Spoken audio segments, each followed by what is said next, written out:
अस्सलाम वालेकुम, welcome back to my channel. उम्मीद करती हूँ आप सब बिल्कुल ठीक होंगे, खैरियत से होंगे और खुश होंगे। इस टाइम तो बच्चे स्कूल चले गए और हस्बैंड भी मेरे चले गए हैं, तो अब मैं बना रही थी अपने लिए नाश्ता। और आज मैंने ब्रेड एग का नाश्ता ही करना था। आज मेरा पराठा खाने का बिल्कुल भी इरादा नहीं था। तो नाश्ता मैंने बना लिया था और फिर मैंने रिलैक्स होके आराम से नाश्ता किया था। कभी कभी आपको अपने लिए भी टाइम निकालना चाहिए और हमेशा आपको खाना जो है वो रिलैक्स होके फिर ही खाना चाहिए। उस वक्त ना तो आपको कोई मोबाइल यूज़ करना चाहिए, ना ही कोई उल्टी सोचें सोचनी चाहिए। वैसे भी हम लोगों को हमेशा अच्छा ही सोचना चाहिए। हमारी सोच का असर हमारी अपनी पर्सनैलिटी पे पड़ता है। जितना हम अच्छा सोचेंगे हमारी पर्सनैलिटी उतनी ही अच्छी हो जाएगी।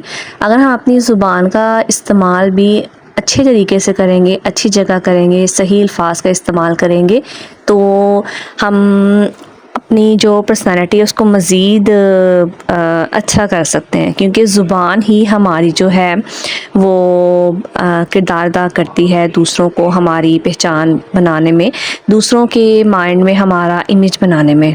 तो हम अपने किरदार को, हम अपने करैक्टर को इसी तरह से अच्छा बना सकते हैं कि हम अपनी ज़ुबान का जो इस्तेमाल है वो अच्छे तरीके से करें। अपने अल्फाज को सोच के फिर ही हम बोलें। हमें सोच लेना चाहिए जो हम बोल रहे हैं वो किसी की तकलीफ़ का बायस तो नहीं बनेगा, या जो हम कहने जा रहे हैं उससे किसी की दिल आज़ारी तो नहीं होगी। हमें अपना इखलाक अच्छा रखना चाहिए। हम किसी से हंस के बात करें, किसी से उसका हाल अहवाल पूछ लें, उसके बारे में पूछ लें थोड़ा सा, तो इससे उसको बहुत ही ज़्यादा खुशी होती है। और वो कुछ कहते हैं ना कि हमें मरने के बाद जो है हमारा इखलाक ही ज़िंदा रहेगा। हमारे इखलाक से ही लोग हमें पहचानेंगे, और जब हमारा इखलाक अच्छा होगा तो लोग हमें अच्छे अल्फाज में याद करेंगे। और जब हमें लोग अच्छे अल्फाज में हमारे मरने के बाद याद करेंगे तो हमारी जो आखिरत है वो भी आसान हो जाएगी, वो भी संवर जाएगी। तो हमें जो अपने बोलने की सेंस है उसको थोड़ा सा इम्प्रूव करने की ज़रूरत है। हमें बोलने से पहले सोच लेना चाहिए कि उन अल्फाजों की ज़रूरत है जो हम इस्तेमाल करने लगे हैं, वो बात ज़रूरी है या नहीं है, ये भी हमें सोच लेना चाहिए। लेकिन हम लोग आजकल क्या करते हैं कि हम सिर्फ बोल देते हैं, ये नहीं देखते कि किसी की दिल आज़ारी हो रही है, किसी को अच्छा लग रहा है कि नहीं लग रहा। बस हम लोगों ने एक ये बना लिया है कि हम दिल के साफ़ हैं, हमारे जो दिल में है वो ही मुँह पे है। हम जो दोगले नहीं हैं, हम दिल में कुछ और नहीं रखते, मुंह पे कुछ और नहीं बोलते। पर ये चीज़ें बिल्कुल भी नहीं चलती। हमें कभी कभी बहुत सी बातें ऐसी होती हैं जो हमारे दिल में होती हैं, लेकिन हमें वो ज़ुबान पे नहीं लानी चाहिए। उससे किसी की दिल आज़ारी हो सकती है, किसी का दिल दुख सकता है, कोई हर्ट हो सकता है। हमें अपने मुंह से अल्फाज निकालते हुए कम से कम इतना याद रखना चाहिए कि जब हम किसी का दिल दुखा रहे हैं और किसी के दुख की वजह बन रहे हैं, तो जब तक वो हमें माफ़ नहीं कर देगा हमें अल्लाह ताला भी माफ़ नहीं करेगा। हमने इसका हिसाब देना है कि हमने इसका दिल क्यों दिखाया, हमने ऐसी बात क्यों की कि वो किसी की दिल आज़ारी की वजह बने। तो इसीलिए अपनी ज़ुबान पे थोड़ा सा कंट्रोल करना चाहिए और उन अल्फाज़ों को हमेशा सही तरीके से इस्तेमाल करना चाहिए। अपने अखलाक को अच्छा रखना चाहिए ताकि हमारा इखलाक लोग याद करें, हमें याद करें, हमारे मरने के बाद अच्छे अल्फाजों में हमें याद करें। अब तो हम दुनिया में इस तरह मगन हो जाते हैं कि हमें अच्छाई बुराई की कोई तमीज़ ही नहीं रही है। हम लोग किसी चीज़ की परवाह ही नहीं कर रहे। हमें ये नहीं पता कि हम आजकल जो कर रहे हैं हमने आगे जाके उसका हिसाब भी देना है।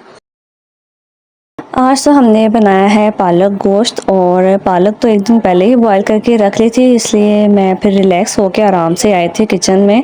और पालक मैंने फिर एक साइड पे चढ़ा दी थी चूल्हे पे, और साथ मैंने जो गोश्त है उसकी अलग से भुनाई कर ली थी।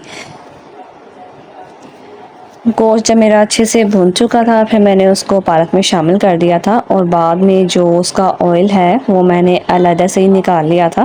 क्योंकि जब पालक पक रही होती है तो जो सारा ऑयल है वो ख़त्म हो जाता है, तो इसीलिए फिर मैंने ऑयल पहले निकाल लिया था। और उसके बाद जब हमारी पालक बिल्कुल रेडी हो गई थी तो फिर मैंने ऊपर दोबारा से डाल दिया था। साथ में आने थे चावल, और आजकल जो चावल पकाना मुझे बहुत ही अज़ाब लगता है क्योंकि बरसात का मौसम है और हमारे चावलों में सुसरी पड़ गई है, तो इसीलिए उसको चुनने में बहुत ही ज़्यादा टाइम चला जाता है। पहले मेरी कोशिश होती थी कि मैं जो है चावलों वाली कोई चीज़ बना लूँ, लेकिन आजकल मेरी कोशिश होती है कि मैं रोटियां ही बना लूँ, क्योंकि चावल चुनते चुनते काफ़ी ज़्यादा टाइम लग जाता है और काफ़ी ज़्यादा जो टाइम है वो ज़ाया हो जाता है। इसीलिए फिर मेरी आजकल जो चावल है वो पकाने से मेरी जान जाती है। आज मैं किचन में काफ़ी ज़्यादा लेट आई थी, क्योंकि आज मैं सारा दिन करती रही थी सिलाई, तो इसलिए वहाँ पे मेरा काफ़ी ज़्यादा टाइम चला गया था। तो शाम में असर की नमाज़ पढ़ने के बाद मैं किचन में आई थी, और क्योंकि पालक जो थी वो मेरी बॉयल हुई हुई थी, तो सालन जल्दी मेरा पक जाना था, इसलिए फिर मैंने सालन पका के साथ ही मैंने चावल रख दिए थे। और उसके बाद फिर मैंने आटा गूँध लिया था, जो कि मुझे सबसे ज़्यादा मुश्किल काम लगता है। इतना सब करते करते बच्चे भी आ गए थे, और फिर जब मेरे चावल पक गए थे तो मगरिब के बाद नमाज़ पढ़ के हम लोगों ने फिर खाना खा लिया था, और उसके बाद फिर मैंने किचन समेटना शुरू कर दिया था। आज का दिन मेरा काफ़ी ज़्यादा मसरूफ़ रहा था, क्योंकि जब मैं स्टिचिंग करने बैठ जाती हूँ तो फिर काफ़ी ज़्यादा टाइम चला जाता है, तो इसलिए जो ज़्यादा क्लिप्स हैं फिर मैं ले नहीं सकी थी। ये था मेरा आज का छोटा सा व्लॉग। अगर आपको पसंद आए तो वीडियो को लाइक शेयर, चैनल को सब्सक्राइब ज़रूर करें। अपने अखलाक को अच्छा रखें ताकि लोग आपसे बेजार ना हो, आपको हमेशा अच्छे अल्फाजों में ही याद करते रहें। मिलती हूँ आपसे नेक्स्ट व्लॉग में, तब तक के लिए अल्लाह हाफिज़।